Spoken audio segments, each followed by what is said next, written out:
साऱ्या बायानं पैसे भरले या महिन्याचे, त्याच्या तुझे भरले नाही.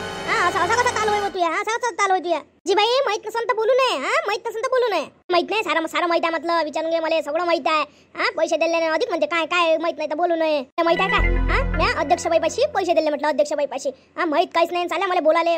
जरासं बोलताना विचार करून बोलत जा. अध्यक्ष असल्यासारखा ठसना दाखवता मला. जास्त नको बोलू. पैसे दिले नाही फेलले नाही वर चढून राहिली. काय अध्यक्षबाईपाशी पैसे नाही दिले, त्या काहीच दिले नाही. तुम्ही बोला अध्यक्षबाईले, पुरावा आहे मापाशी, त्याच्यापाशी पैसे दिले म्हणून. आणि एक रुपया म्हटलं अंगावर नाही म्हटलं. सारे दर महिन्याच्या पैसे भरून राहिली म्हटलं. तुम्ही तरी भरत नाही. चालले मावर डोकं द्या बोलाले. हो थांबा जरा दोघी जणी थांबा.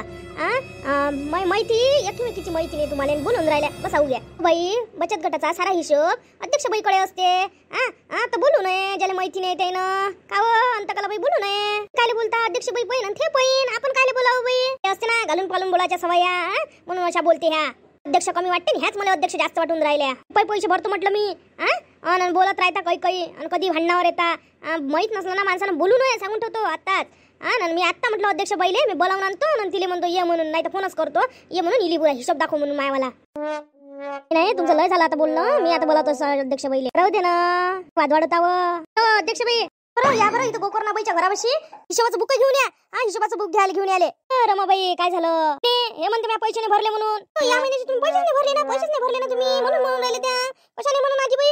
मानवऱ्यानं आणून दिले. मानवऱ्यानं पैसे आणून द्याले. पैसे आणून दिले तर बाई हिशोबच तेच म्हटलं. मी पावती दिल्याशिवाय तुला तर माहिती आहे कोणाला मी पाठवत नाही म्हणून. मग त्यापाशी त्या नवऱ्यानं पैसे आणून दिले तर पावतीच ना त्या नवऱ्यापाशी. मी पावतीशिवाय कोणाच पाठवत नाही. तसंच बाई माझ्या नवरा पैसे घेऊन आला होतं. तुम्हाला पैसे दिले बरोबर पहा तुमच्या बुकात बरोबर पहा. ते तर माहित आहे. नेहमीच हजाराहून पैसे भरायला लागते तरी तुम्ही आल्या नाही पैसे भरले नाही. त्या बेवडा दर पिऊन पसरला असं. मग पैसे नाही दिले असं आणि म्हणते मी पैसे दिले. नेहमीच आहे बाबा हिचं ना बापा. बसा नाही तर गटातले पुरे पैसे डबले असते. मी बोलली तर तुला लयच मिरची जमले होते. आता पाय ना, आता पाय काय खरं आहे काय खोटा दाखव. आता तू आली पावती मला म्हणा ना बुडगी मारी जमला ते बुडगी. आता तुला पाय आता खरं बोललो तर तुम्हाला जमते. आणि पैसे म्हटलं स्वतः कोणी आणून दिले. त्या तुला एवढा त्या नवऱ्यावर आज विश्वास आलता काय? हो मी दिले ना, पण मानवऱ्यानं आता दिले नसेल. मला काम येत मला काम येत काय तुला सांगतो. याच्या पुढं तुला तर माहिती आहे मीटिंगला हजर राहावं लागते. मीटिंगला हजर राहिल्यावर तिथं पैसे द्यावे लागते. आणि मग सगळ्याला मी रिसिप्ट देतो. त्याच्यानंतर सगळं काही व्यवहार होते. आणि तुला तर माहिती आहे मी रिसिप्ट शिवाय काय कोणता माझ्या व्यवहार तुला तर माहिती आहे सारा चोख आहे. आणि मी कोणाच्या भांडणात पडत नाही म्हणून मला माहिती आहे ना. बाया भानगडी आणते म्हणून अशा. पप्पा काय चालू कलबल कलबल काय झालं? कायच्यासाठी कायसाठी एवढं सुरा आवाज? हे बचत गटाचं हे म्हणते पैसे आणून दिले. आणि आम्ही म्हणतो नाही. आणि आम्ही म्हटलं कधी बचत गटाची रिसिप्ट दिल्याशिवाय कधीच हे नाही करत. तुला तर माहितच आहे त्या सासूचे पैसे भरतो तो आम्ही. कसं हातचा गंपला व्यवहार आहे म्हणून. हो ना माझ्या सासून भरले का या महिन्याचे का भराचेच आहे?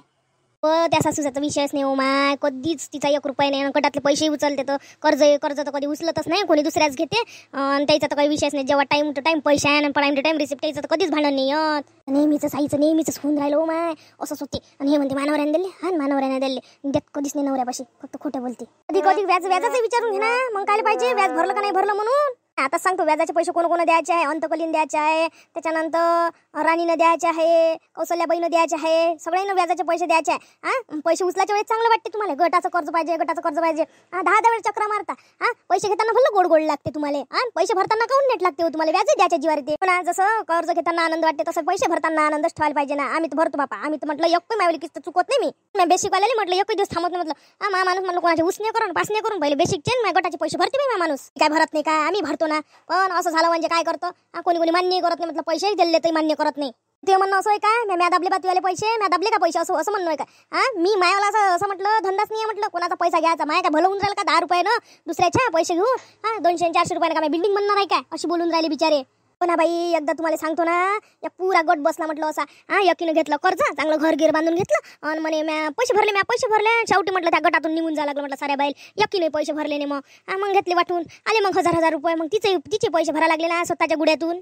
द्या मग मी या गटातून निघतो. मी आता या गटातून निघतो. माझ्या डोक्याच्या बाहेर झालं. आणि पैसे भरून मान्य करून राहिला. मी निघतो बापा या गटातून. निघाली मी आता आजच निघतो. एकच उपाय आहे का गटातून निघणं? पैसे भरणं त्याच्यावर उपाय आहे. आणि ते एवढं मोठं कर्ज भरण कोण मागचं पुढचं. त्या बेसिक काही घेतलं म्हटलं. आणि संघाचे पैसे उचलले सारं झालं म्हटलं. आणि आता ते पैसे कोण भरण का? आम्ही भरू का आमच्या याच्यातून? ती वाली बचत नाही म्हटलं तेवढी जमा. मग काय भली हुशारी करून राहिली हो तू. साऱ्या बाया बोलावतो मीटिंग भरून घेतो म्हटलं. पायपुटी धंदे बंद करा. पायपुटी बंद कराले 4 पैशासाठी अशा मागं घेता आणि गटातून निघतो. मग पहिलेच गटात काय घुसतात आणि घुसले तर मग कर्ज काय घेते. एवढं कर्ज अंगावर घेऊन घेतलं. आणि आता म्हणता मग जीवार आलं म्हणूनच करून राहिले ना अशा. हो बाई, असं नसते. हिशोब करा, मग त्याच्यानंतर लग्न स्वतःचे पैसे भरा, मग तेव्हा जमत असते. असं नसते. गट होय ना तो. आम्हाला गट होय तर समजते, सारं समजून राहिलं आम्हाला. समजून राहिलं तर मी तेच म्हणतो तुम्हाला का बा बचत गटाचे पैसे भरून घ्या तुमचे जे जे आहेत, मग गटाचे बाहेर निघा. आम्ही दुसरी बाई शकतो तुमच्या जागेवर.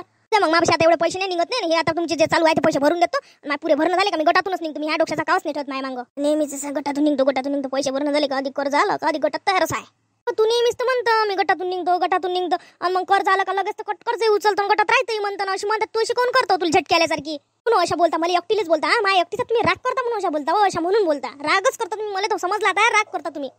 तुला काय म्हणतो राग करायची गोष्टच नाही ना बिचारे. पैसा जर व्यवस्थित भरला टाइमवर. आता उदाहरण धर ना तू शांताबाई. शांताबाईचं पाय. शांताबाई टाइमवर पैसे भरते. काहीच नाही. तिचा काही काव नाही आहे, काही नाही. तिला कोणी म्हणते का? आणि तुला म्हणणार आहे आम्ही तू काही ना काही चुकते म्हणून राहिलो ना. एवढ्या जणी भांडणं करत बसता याच्यासाठी गटासाठी.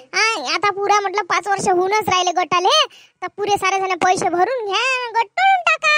एवढं जर तुमच्या गटात भांडणं होत असेल तर चांगल्या बाया घ्या. बाई गट म्हटलं का गटात 4 बाया येते. 4 बाया म्हटलं का जरासं बोलणी चालली होते. समजून घ्या लागते. होतेच कोणाला समजते हिशोब नाही समजून सांगा लागत असते. नेहमीच असते. हे सोडून देणं हा पर्याय नसते. ठीक आहे मी भरतो सारे पैसे मोकळी होतो आणि पुढतं मी काढूनच टाकतो महिना. त्याच्यापेक्षा तुम्ही बँकेत टाकत जाईन पैसे त्याच्यातलेच काढत जाईल. असं करायला पुरत नाही. आपल्यावरच आरोप लावता तुम्ही. महिनाच बदनाम केलं तुम्ही. आम्ही काय लिहितो ना बदनाम करणार आहे. आम्हाला कोणते काय 4 पैसे भेटू राहिले का ना बदनाम करून? 4 पैसे भेटले असते तर केलं असतं बदनाम. जे खरी परिस्थिती आहे ते आम्ही म्हणून राहिलो तुला. तू अशी बोलतो बिचारे. तुम्ही नेहमी मलेच म्हणता ना. नेहमी मलेच म्हणता ना. सारे जणी मलेच बोलता ना. आता त्या जर म्हटलं असतं का बा माईच्या माणसाला विचारतो एवढ्यानं गोष्ट तुटली असती. पण तू जी धरत बसली ना का दिल्ले पैसे दिल्ले नाही तर आम्ही कसं मान्य करणार आहे? असं म्हटलं असतं का मा माणसानं दिल्ले बा विचारून पाहतो असं मग गोष्ट तुटली असती. आणि मग पिच्या नवऱ्याला विचारायला पाहिजे की पहिले मग बोलायला पाहिजे.